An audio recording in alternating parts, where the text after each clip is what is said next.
которой для слез причины нет, но кто не плакал, тот не жил. И часто плачем мы невольно, не потому, что сердцу больно, а потому, что есть оно. Я спою вам стихи Сергея Острового, «Мать», поэма. Вот у меня книжка есть, 50 лет, 63-го года выпуска. Вот я ее нашел и вот как-то взял эту поэму. И что получилось, сейчас послушайте.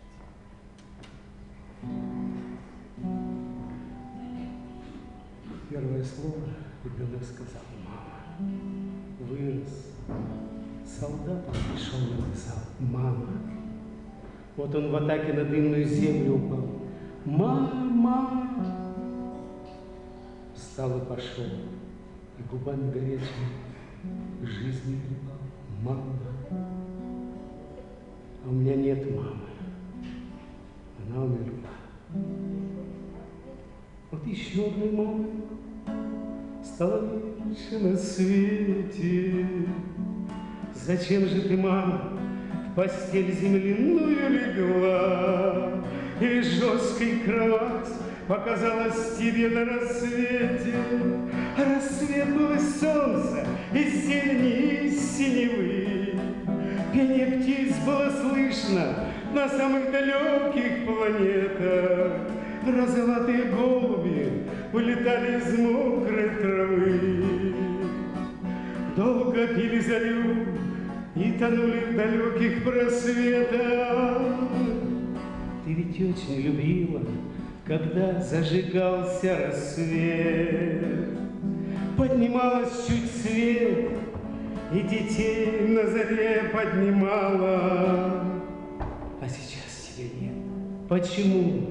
Почему тебя нет? Поднимись, приходи, у детишек сползли одеяла. Нет, уже не придешь из глухого того далека. Не приходят назад, остаются на вечном ночлеге. Странной формы сейчас над землей плывут облака. Будто белые женщины едут на белой теле. Ты седая совсем, стала белая твоя голова.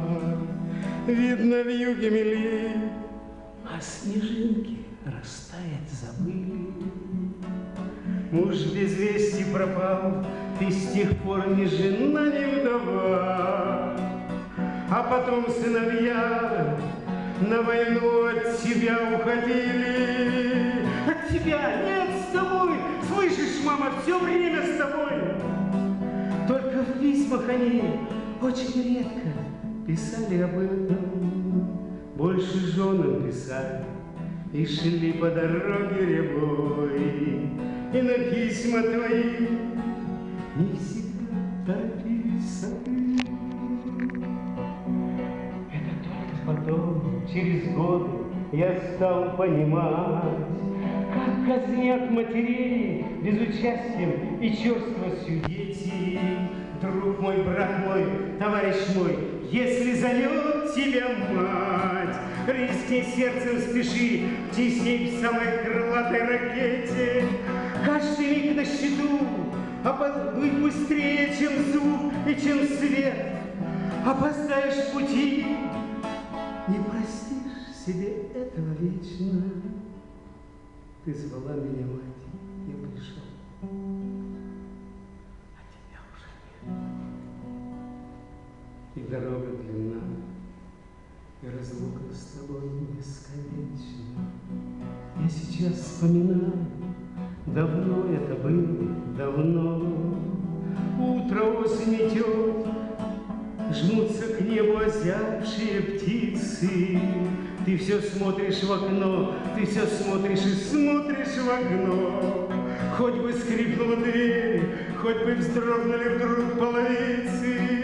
Сын из дома ушел, и когда он вернется теперь, и потянутся дни, и слезы материнской не спрячу. Ах, зачем между жизнями возникает закрытая дверь? И детей провожая, зачем наши матери плачут? Я созвал бы весь город у этой прощальной черты. Я бы в трубы трубил, я бы праздновал так провожание.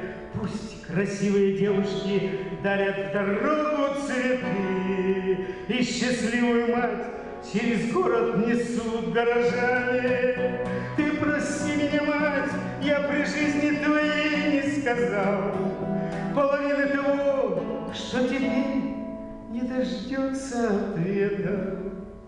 Жизнь не холмик пологий, не картинами убранный зал. Жизнь — вершина, огонь, праздник мысли яркого света. Вот за это, за все я твой сын, и пока я живу. Мама, имя твое я несу через жизнь, как святыню. Будут годы идти, будут яблоки падать в траву, будет солнце всходить, будут реки врываться в пустыню, будут плыть корабли в белизну марсианских морей, будет жизнь бушевать каждым атомом, жилкою каждой. А тебя уже нет, ты уже не откроешь дверей. Люди, братья мои, берегите своих матерей. Настоящая мать человеку дается